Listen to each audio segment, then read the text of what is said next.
अब तीनों देवता छह छह महीने के छोटे छोटे बालक बन गए। और जब बालक बन गए और 6 महीने के बच्चे के सामने कोई भी स्त्री नग्न अवस्था में हो सकती है, हो सकती है, क्योंकि उसको नग्न अवस्था का और वस्त्र अवस्था का कोई ज्ञान नहीं होता। और फिर क्या था, जब बच्चे बने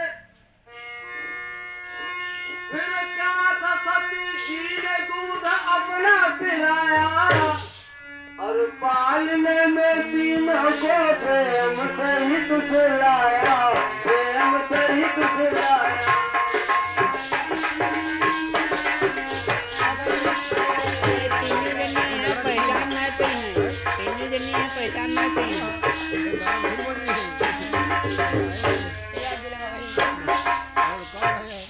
माता जी ने तीनों देवताओं को दुग्ध पान करवाया और फिर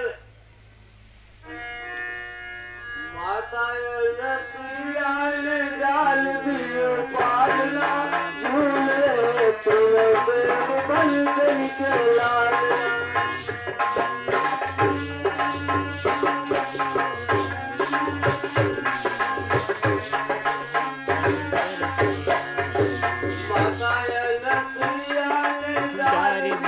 पालना तीनों देव बन कर के रहे, तीनों देव बन कर के लालना।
पालने में खेलने लगे। महामुनि जी अत्र भी गए, आश्रम आए, कुटिया में देखे शिशु गए मुनि हर्षाए। जिसके घर में एक न बच्चा हो, 3-3 बच्चे खेल रहे हो, क्या भाग्य है उसके। कहा मुनि जी अत्र भी गए और जब आश्रम में आए तो अनुसुईया जी से कहने लगे, देवी क्या मैं स्वप्न देख रहा हूँ या वास्तविकता है। मैं स्वप्न तो नहीं देख रहा, ये 3-3 बच्चे हमारे यहाँ किलकारी मार रहे हैं। तो मां अनुसुईया ने रुधे गले से कहा, नाथ हमारे यहाँ प्रकृति पधारी है, प्रकृति, ये साधारण बच्चे नहीं है, आपके बच्चे हैं। और तब ऋषि अत्रि कहने लगे, देवी जिसके बच्चे नहीं होते उसे बच्चे की कीमत पता होती। और जिसके बच्चे नहीं होते उसको कीमत का कोई ज्ञान नहीं होता। एक माता जी मेले में गई और उनका बच्चा खो गया, और एक दूसरी माता जी के कोई बच्चा नहीं था, उन्होंने उनको पकड़ लिया। अब बच्चा रो रहा था, उसे खिलाया पिलाया पुचकारा, और तब तक वो माता भी पहुंच गई कि हमारा बच्चा है। और कहने लड़का था हमारा, तुम्हें कह देते थे देखो हम देखो जैसे बुलाए गलत हाले। अब कहना है जो हमारा मामला कोर्ट में पहुंच गया। अब जो न्यायाधीश बैठते हैं वो बेवकूफ नहीं बैठते, बहुत बड़ी खपड़ी वाले बैठते। उन्होंने कहा ठीक है बच्चा तुम्हारा क्या। अब तो ये भी मान नहीं रही, जिनका लड़का था उन्हें बताया कि ये भी पूरा मान नहीं रही, क्या किया जाए। अच्छा चलो ऐसा कहते हैं, लड़के को आधा आधा फाड़ देते, आधा तुम ले लो आधा एक। अब जिसका बच्चा था बांध की जाल प्रसव कर पी रहा, जिसने बच्चे को जन्म नहीं दिया उसको क्या तकलीफ, जिसने जन्म दिया था उसने कहा मेरे बच्चे को फाड़ना मत, इसी को दे जी भी तब भी रहे। बात सच गए, सही बात है उनका। वो समझ गया कि ये समझो तो गए तो उसका बच्चा बवाल बना रहे, बच्चा उसको मिल गया। अब आत्र जी कहने लगे देवी ऋषि बोले ऐसे देव कहा हो सकते बात हमारे।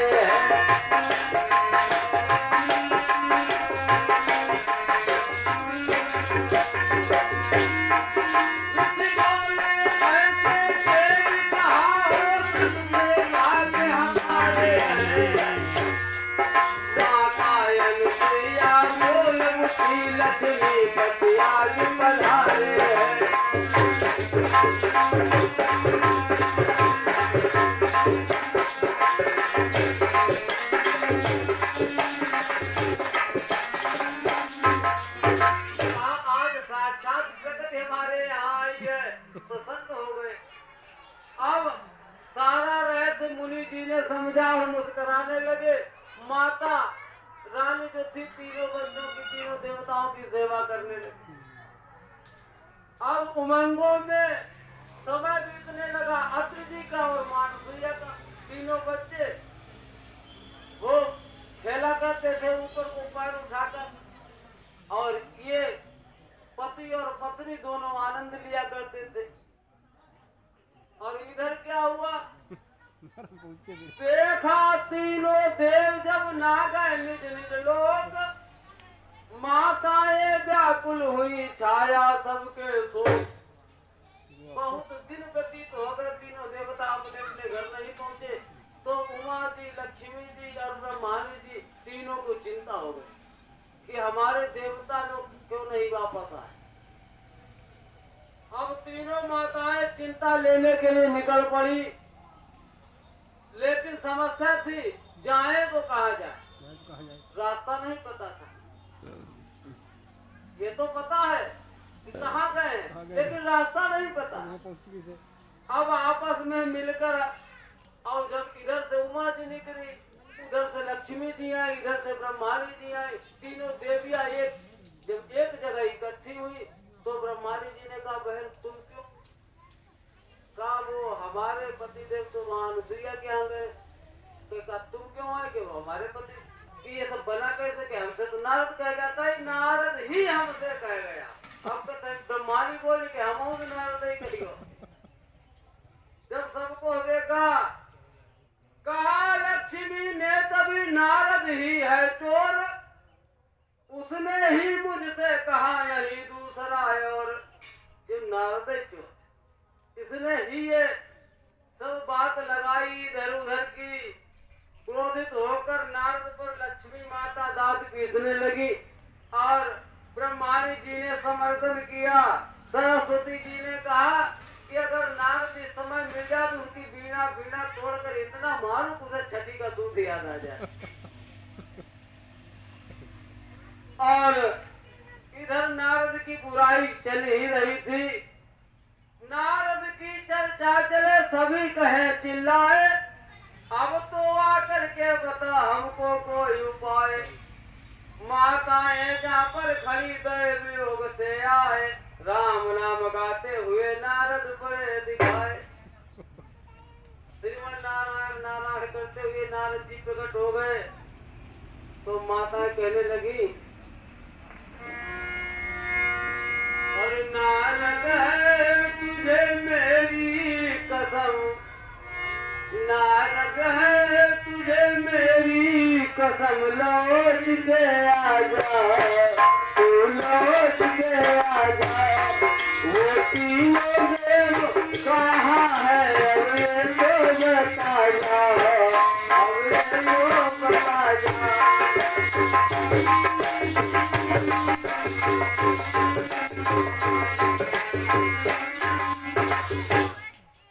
बुलाया, लेकिन नारद ने दूर से ही प्रणाम किया, कहा माँ प्रणाम।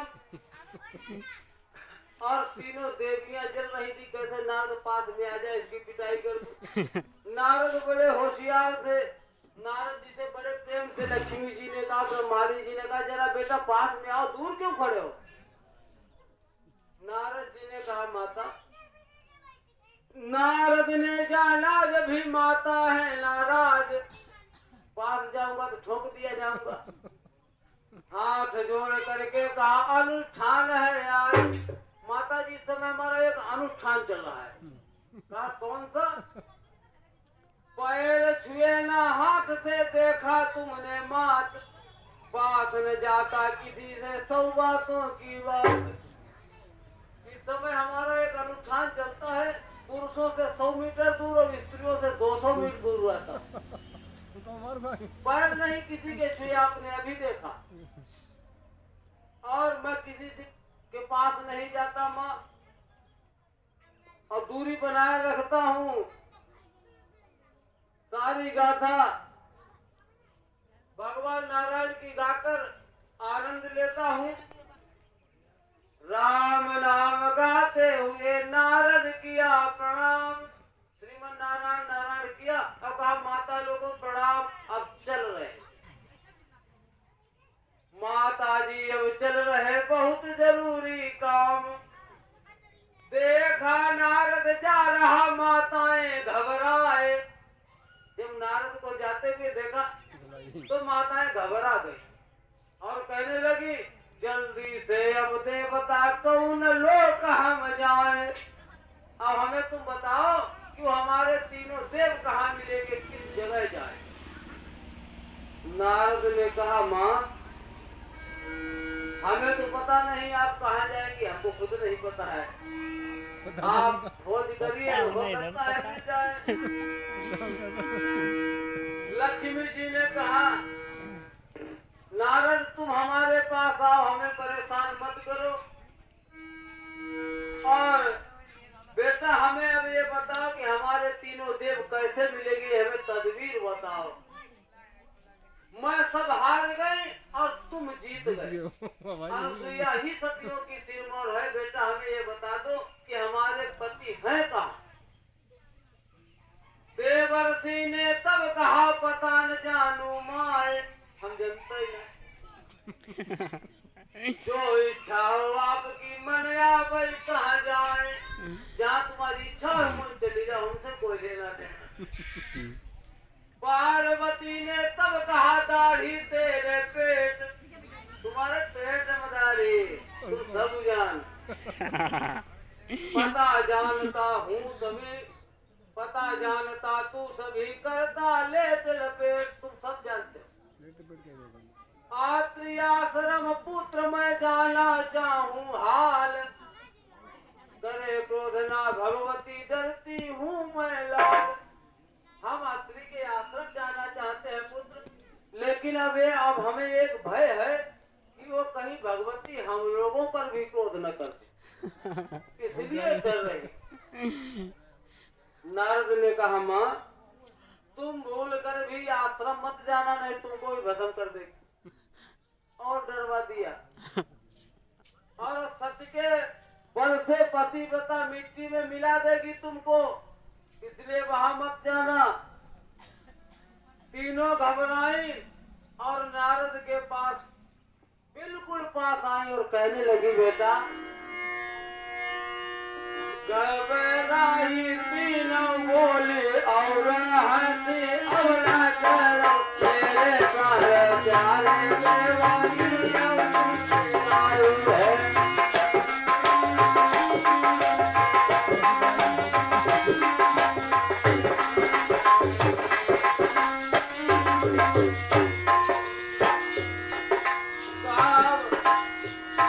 नारद हंसी रोकी गए माता जी बताई देव दिल्ली को के तरह दिखाई है।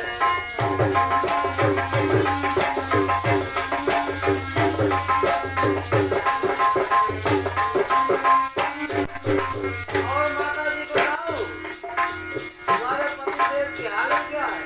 बताओ बताओ बताओ क्या हाल है? म्याऊं म्याऊं करन देव पाए लाऊं आई ऊपर।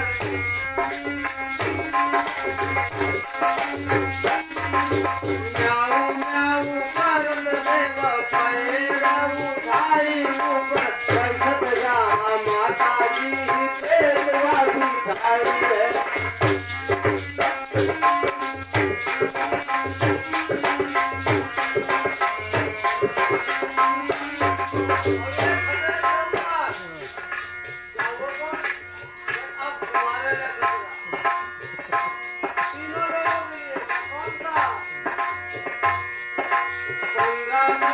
आदि देव बड़े हुई जाई गति उधर विवाह माता जी है करवाई है।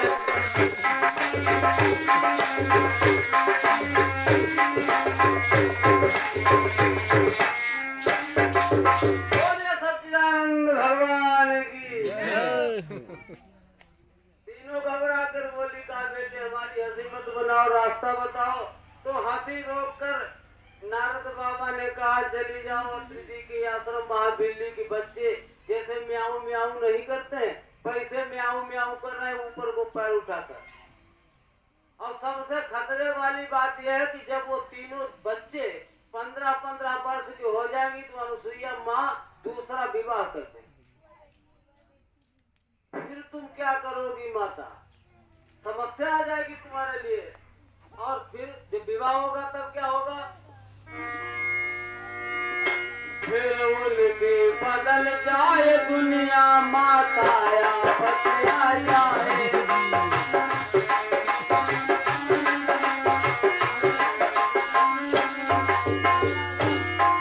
फिर उनकी बदल जाए दुनिया माता या बतिया जाएगी। वो बैठे उसी जगह माता या माता नहीं बताए।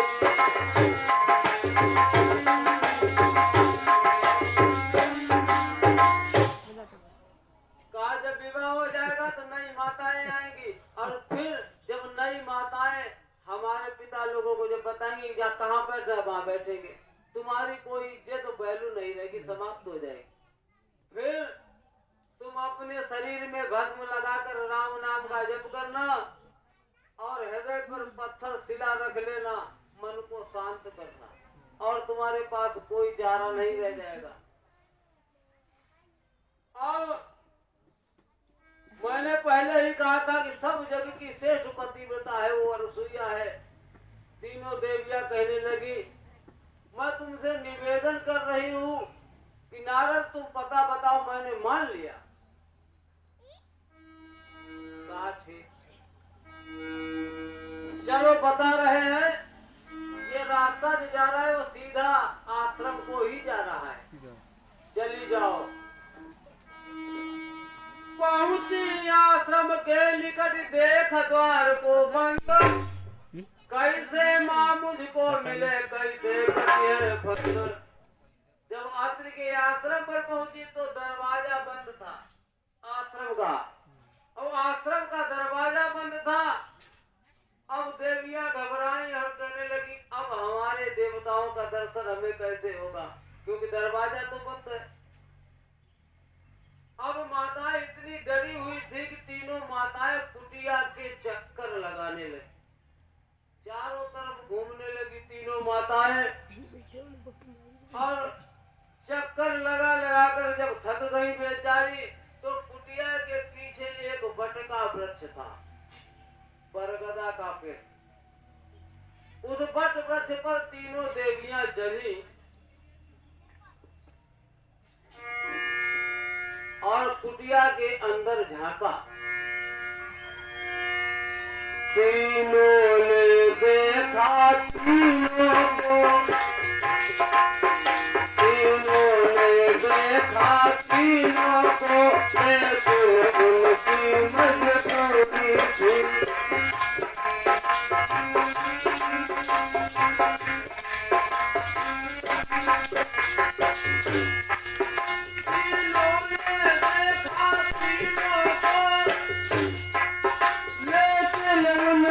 मजबूरी थी, जाऊं जाऊं कर पैर में खाती लोने की किलकारी थी।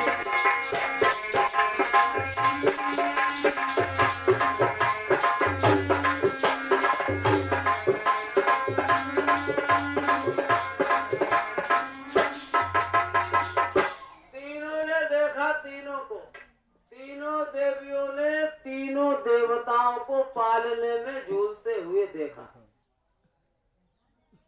अब जब तीनों देवियों को देखा देवताओं ने, तो देवियां तो पहचान ली देवताओं ने अपनी अपनी, लेकिन देवियां अपने अपने देवताओं को नहीं पहचानती, क्योंकि वो शिशु रूप में थे। अब तीनों देवता ऊपर को बच्चे थे छोटे छोटे, ऊपर को पैर उठाकर प्याऊं प्याऊं प्याऊं करने लगे, रोने लगे, लेकिन करते भी क्या। अब जब ये दृश्य देखा माँ, इन तीनों माताओं ने, इनके हृदय में जो गर्भ रूपी अंकुर जमा था वो हिल गया। हमसे बड़ी पतिव्रता, हमसे बड़ी पतिव्रता है अनुसुईया, इसलिए हमारे देवताओं को बच्चा बनाती है। और कुछ देर बाद अनुसुईया आश्रम में आई। तीनों देवियों ने आवाज लगाई माँ माँ कहकर, तो अंदर से आवाज आई तुम कौन हो, कहाँ से आई हो, अपना परिचय दो। तो तीनों देवियों ने कहा माँ मैं तुम्हारी बहुएं हूँ। कहा मैं तुम्हारी बहुएं हूँ। माता ने कहा अच्छा बहू हो, हाँ।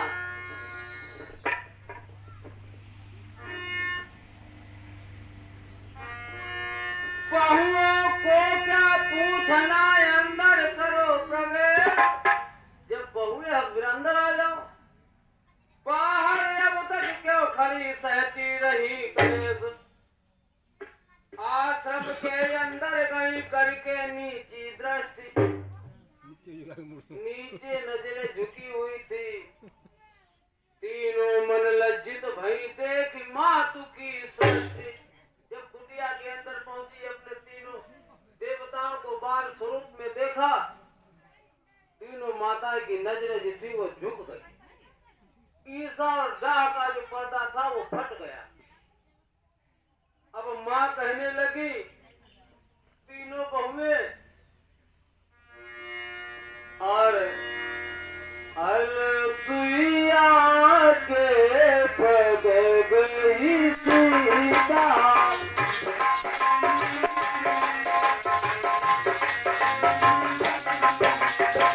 आप दोबारा मिल रही है। अनुसुईया के पद गई सीता,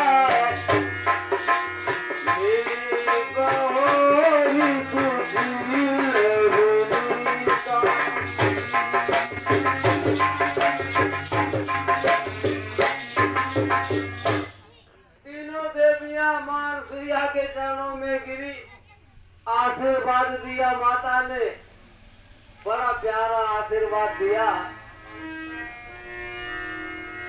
और आशीर्वाद माता दीना हो लंबी आयु तुम सबकी।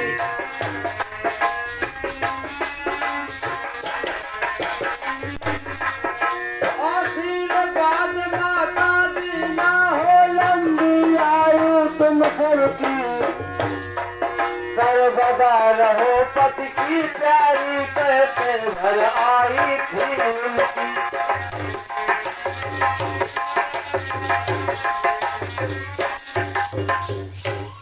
कहा तुम्हारी सबकी लंबी आयु हो, सर्वदा अपने अपने पतियों की प्यारी रहो। और ये आशीर्वाद देकर माता के आंखों में अश्रुधारा बहने लगी। क्यों?